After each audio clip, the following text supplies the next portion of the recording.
हिंदुस्तान का एक सीधा साधा लड़का गरीबी की आग बुझाने सऊदी अरब चला गया। उसकी किस्मत ऐसी चमकी कि एक रईस आदमी के घर पर घरेलू ड्राइवर की नौकरी मिल गई। पर यह कोई मामूली नौकरी नहीं थी। यहाँ कायदे कानून ऐसे थे कि रूह कांप देने वाली थी।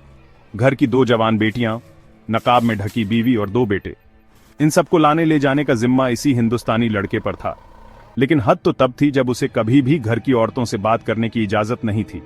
नजरें मिलाना तो दूर, वह कहां जाना चाहती हैं यह तक सीधे नहीं बता सकती थी। बस एक पर्ची पर चुपचाप लिख देती थी और उसके सीट पर फेंक देती थी, और वह बिना कोई सवाल किए गाड़ी बढ़ा देता था। हालांकि उसके घर की औरतें हमेशा सिर से पांव तक ढकी रहती थीं, यहां तक कि हाथ भी दस्तानों में और नाखून तक छुपे हुए। लेकिन कहते हैं ना, दिलों पर पहरे नहीं लगते। एक दिन उसकी बड़ी बेटी पर्ची लेकर आई और उसके सीट पर फेंक दी। जब उस लड़के ने उस पर्ची को पढ़ा तो उसके पैरों के नीचे से जमीन खिसक गई और उसने बिना कुछ बोले उस पते पर गाड़ी आगे चलाने लगा। और जब वहां पहुंच गया तो इसने ऐसा कुछ देख लिया जिससे इसके पूरे शरीर पसीने से भीग गए थे। फिर उसकी बड़ी बेटी उसको अंदर ले गई और उसके साथ ऐसा ऐसा काम करने लगी जिसे देखकर आपके पैरों के नीचे से मिट्टी खिसक जाएगी। तो दोस्तों, इतने सख्त कायदे कानून के बावजूद उस हिंदुस्तानी ड्राइवर और उस अमीर खानदान की लड़की ने ऐसा किया जो करना नहीं चाहिए था। तो दोस्तों, आपसे रिक्वेस्ट है कि चैनल को सब्सक्राइब और वीडियो को लाइक कर लीजिए और कमेंट में अपनी राय जरूर दीजिए। रोहित कुमार नाम का एक सीधा साधा लड़का था जो घर की हालत ठीक करने के लिए सऊदी अरब कमाने चला गया। वहां जाकर उसे एक अमीर सऊदी के घर हाउस ड्राइवर की नौकरी मिल गई। उस मालिक का बड़ा कारोबार था, बहुत पैसे वाला आदमी था। उनके घर में कुल 6 लोग थे, बीवी, 2 जवान बेटियां और 2 छोटे बेटे। बड़ी बेटी की पढ़ाई पूरी हो चुकी थी और छोटी बेटी अभी कॉलेज में थी। दोनों छोटे बेटे मदरसा जाते थे। मालिक की बीवी और बेटियां अक्सर बाहर घूमने फिरने की जिद करती थीं, जिससे उनका काफी समय बर्बाद होता था।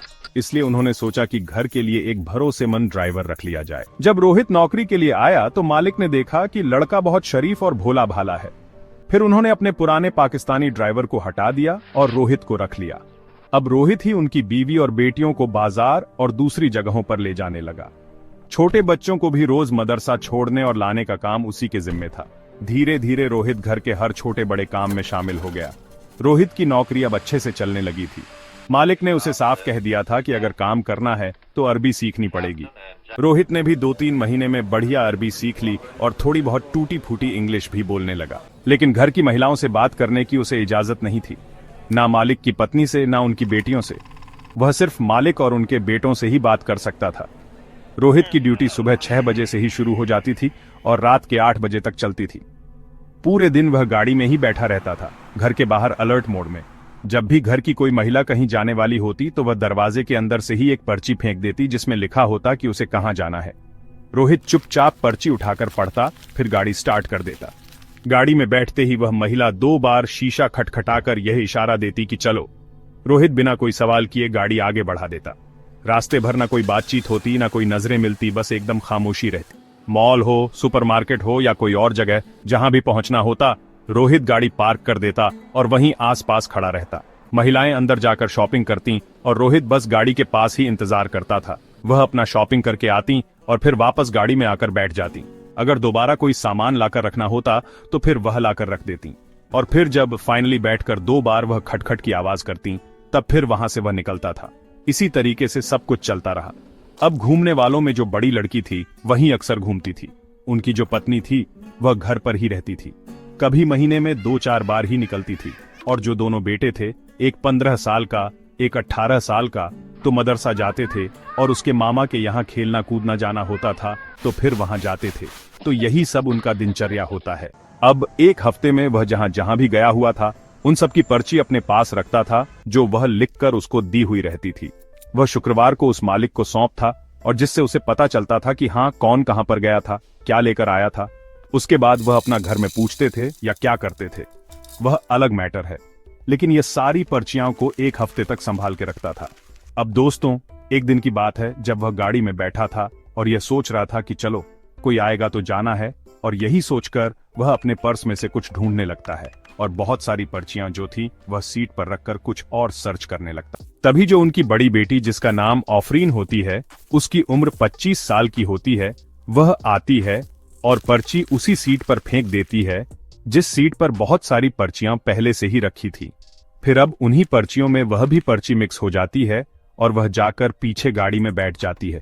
अब उसको ना बोलना था ना कुछ पूछना था। वह सोचता है कि इसमें से कौन सी पर्ची है, क्योंकि वहां पर 500 से भी अधिक पर्चियां उसके पास पड़ी हुई थी। तो वह सोचता है कि चलो, एक जगह अक्सर जाती है और शायद वही की पर्ची मुझे दी होगी। इसीलिए वह उस तरफ गाड़ी लेकर चल देता है।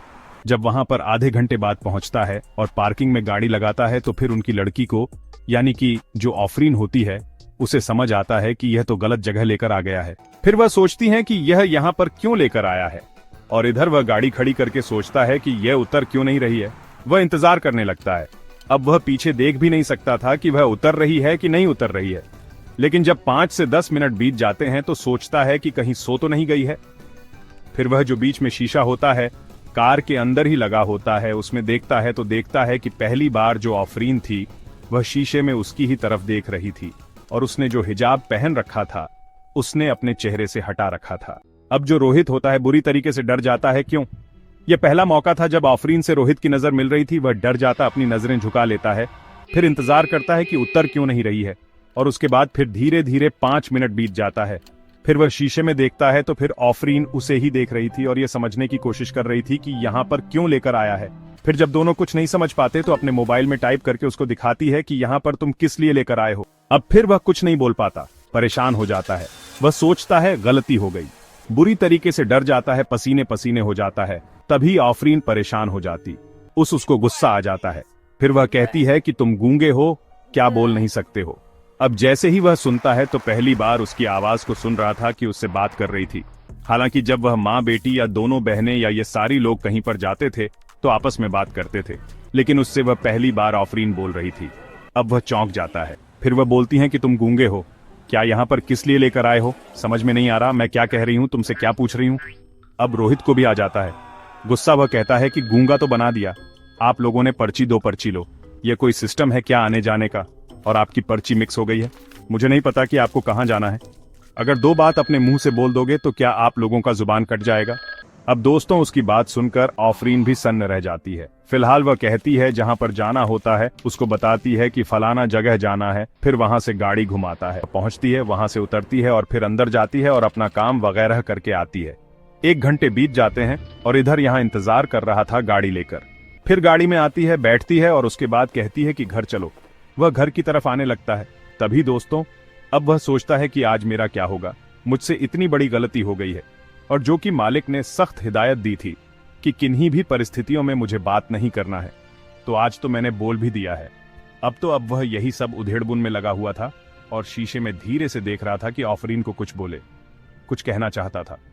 तभी वह बोलता है कि सॉरी मैडम, बहुत बड़ी गलती हो गई मुझसे। फिर ऑफरीन सुनती है तो कहती है क्या कह रहे हो, कुछ कह रहे हो, गाड़ी को रोको, साइड में लगाओ। अब दोस्तों, अरबी में ही दोनों बात करते हैं। फिर वह गाड़ी साइड में लगा देता है और कहती है क्या कहना चाह रहे हो। अब दोस्तों, जो रोहित था रोने लगता है, कहता है कि मैडम मुझसे बहुत बड़ी गलती हो गई, मैं बहुत गरीब परिवार से हूं और जो है आज के बाद ऐसी गलती नहीं होगी।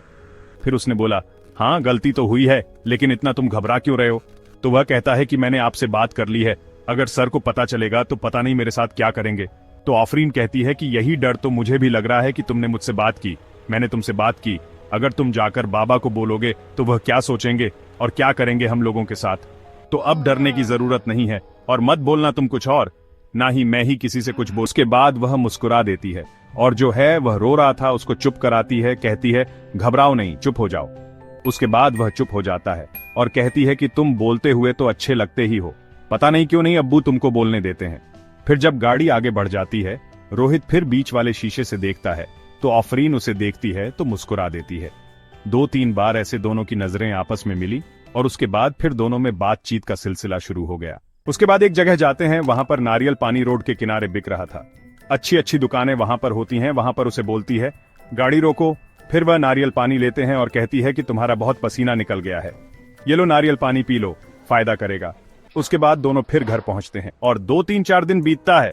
फिर ऑफरीन के मन में क्या हुआ कि ऑफरीन आती है, एक पर्चा बनाकर लाई, उसके सीट पर फेंकते हुए बैठ गई और उसके बाद जोर से हंसते हुए कहती है कि पर्चे में देखने की जरूरत नहीं है, वह तो इसलिए लेकर आई हूं क्योंकि यह नियम है, नियम के मुताबिक पर्चा लिखकर लाई हूं, तो चलो सुपरमार्केट चलना है अब दोस्तों। वहां से वह दोनों फिर चल देते हैं और रास्ते भर बातें करते हैं। तो ऑफरीन कहती है कि बाबा तुमसे कुछ पूछ तो नहीं रहे थे? वह कहता है कि नहीं जी, मुझसे नहीं पूछ रहे थे, ऑफरीन कहती है कि मैंने तो अपने घर में बताया, अब अपनी बहन को बताया और अपनी माँ को बताया, और हम लोगों ने खूब हंसे इस बात को लेकर। हमने खूब मजे किए, और मेरी माँ भी कह रही थी, मम्मी भी कह रही थी कि तुम बहुत अच्छे हो, बहुत सीधे हो, और मेरी बहन भी कह रही थी तुम बहुत अच्छे हो, बहुत सीधे हो, और वाकई में तुम बहुत अच्छे हो। अब दोस्तों, उसके बाद दोनों में जो बातचीत का सिलसिला शुरू हुआ वह रास्ते भर चलता रहा, लेकिन अचानक रास्ते में जाते जाते ऑफरीन जो थी वह सो जाती है। अब जब वह पहुंचता है सुपरमार्केट तो बेसमेंट में उसकी 3-4 मंजिला की पार्किंग थी। वह एक बेसमेंट में जाता है, अपनी गाड़ी पार्क कर देता है कोने में जहां पर थोड़ा बहुत ही उजाला था। फिर जब वह देखता है कि ऑफरीन को क्या हुआ, क्यों नहीं उतर रही है, लेकिन अब बातचीत कर रहा था तो इसीलिए वह झट से उधर देखता है तो देखता है कि ऑफरीन सो रही थी। वह उसे कहता है कि मैडम हम पहुंच गए हैं। फिर वह कुछ नहीं बोलती। फिर वह जोर से बोलता है कि मैडम हम पहुंच गए हैं। फिर भी वह कुछ नहीं बोलती। फिर दोस्तों, वह डरते डरते उसका हाथ पकड़ता है और धीरे से हिलाता है, कहता है मैडम हम पहुंच गए हैं। फिर भी वह कुछ नहीं बोलती। उसके बाद दोनों हाथों से उसका कंधा पकड़ के जोर से हिलाता है और कहता है कि मैडम हम पहुंच गए हैं। तभी वह आंख खोलती है, ये चौंक के पीछे हट जाता है। आफरीन कहती है कि तुमने मुझे टच किया। वह कहता है कि नहीं नहीं, मैंने नहीं, कुछ नहीं किया। वह बोलती नहीं नहीं, तुमने मुझे छुआ। तो कहता है कि आपको जगाने के लिए बस मैंने थोड़ा सा ही आपको उंगली से छुआ। अब दोस्त तो जोर जोर से हंसने लगती है। वो कहती है कि मैं नाटक कर रही थी, मैं जग रही थी। अब दोस्तों, उसके मन में क्या चल रहा था ये रोहित को जरा सा भी नहीं पता था, लेकिन जब वह हंसने लगती है तब उसे कुछ कुछ समझ में आ जाता है। अब ऑफरीन कहती है कि इतना डरने की जरूरत नहीं है, तुम जो है इधर आ जाओ मेरी सीट पर। वह कहता है क्यों? वह कहती है क्योंकि मैं कह रही हूं इसलिए आ जाओ। अब दोस्तों, ड्राइविंग सीट से उतरकर जाता है पीछे वाली सीट पर। वह थोड़ी सी खिसक जाती है, उसके बगल में बैठ जाता है। फिर वह कहती है कि देखो, ऐसा है कि जो बाबा ने इतने कड़े नियम बना रखे हैं, मेरी उम्र 25 साल की है और मैं भी चाहती हूं कि मेरा भी कोई दोस्त हो, मैं उसके साथ घूमूं। थोड़ी सी तो आजादी मैं चाहती हूं, और फिर भी जो है अब इतने कड़े नियम में रहना बहुत मुश्किल हो जाता है। तो क्या तुम मुझसे दोस्ती करोगे? दोस्तों, उसका हाथ वह पकड़ लेती है। अब जो रोहित था वह डर जाता है, कहता है कि मैडम देखो, मैं दूसरे देश से आया हूं और मैं जानता हूं कि इस देश का क्या कानून है और मतलब किस तरीके से मैं फंस सकता हूं यहां पर। तो प्लीज आप मुझ पर रहम करो, और आप जो सोच रही हो मैं आपका नौकर हूं, और ऐसा नौकर जो आपसे बातचीत भी नहीं कर सकता, आपसे मैं दोस्ती कैसे कर सकता हूं? तो वह कहती है क्यों नहीं कर सकते हो आप, ये चिंता मत करो कि किसी को क्या पता चलेगा। वह उसका हाथ और कस के पकड़ लेती है और कहती है मैं भी चाहती हूं कि मेरा कोई बॉयफ्रेंड हो जिसके साथ मैं घूमूं टहलूं, जिससे तुम बहुत अच्छे हो, मुझे उम्मीद है कि तुमसे दोस्ती करके मजा आएगा। दोस्तों, उसका हाथ और कस के पकड़ लेती है और धीरे धीरे उसके गले से लिपट जाती है। पहले जिस लड़की से बात करना तक अलाउ नहीं था, वह अगर उसके गले लिपट गई हो तो रोहित का गला सूख जाता है, वह पसीना पसीना हो जाता है। अब वह भी ऑफरीन को मान लेता है, उससे दोस्ती कर लेता है। और दोस्तों, उसके बाद इन दोनों में बेइंतहा प्यार होता है जो कि 1 साल तक चलता है। किसी को कोई खबर नहीं, वह उसी तरीके से रहते थे जैसा कि उन्हें बताया गया था और समझाया गया था। लेकिन 1 साल बाद ऑफरीन की मां को पता चल जाता है कि इन दोनों के बीच में क्या चल रहा है, और वह ऑनरीन से जब ये बात पूछती है तो ऑनरीन पूरी सच्चाई बता देती है और कहती है कि इसमें रोहित की जरा भी गलती नहीं है, सारी गलती मेरी है। अब उसकी मां कहती है कि तुम्हें नहीं पता कि तुम यह क्या कर रही हो, एक भारतीय की जिंदगी के साथ कितना बड़ा खिलवाड़ कर रही हो। अगर तुम्हारे बाबा को पता चलेगा तो पता नहीं हम लोगों के साथ क्या करेंगे, वह किसी को नहीं छोड़ेंगे। अब वह रोहित को भी बुलाती हैं और उसे जो है पहली बार वह उससे बात करती हैं, चुपके से कि कहीं कोई सुन ले ना ले, कहीं कोई जान ना ले। कार से वह कहीं जाती है और फिर रास्ते में वह माँ बेटी का फरीन और उसकी मम्मी बैठी रहती है। फिर रोहित से कहती हैं कि तुम्हारी भलाई इसी में है कि तुम अब यहाँ से चले जाओ। दोस्तों, उसे 2 साल बीत भी चुका था और 1 महीने बाद उसकी छुट्टी खत्म हो रही थी। तो वह 2016 में वहां पर गया हुआ था और 2018 में वहां से फिर अपने गांव चला आता है। तो दोस्तों, ये रही कहानी। आपको कैसी लगी कमेंट करके जरूर बताएं, और जरा भी अच्छी लगी हो तो वीडियो को लाइक नहीं किया तो लाइक कर दीजिए, चैनल को सब्सक्राइब कर लीजिए। तो दोस्तों, इस कहानी को प्रस्तुत करने का मेरा उद्देश्य किसी की भावनाओं को ठेस पहुंचाना या किसी का दिल दुखाना नहीं है। मेरा उद्देश्य केवल समाज में जागरूकता और सीख को बढ़ावा देना है।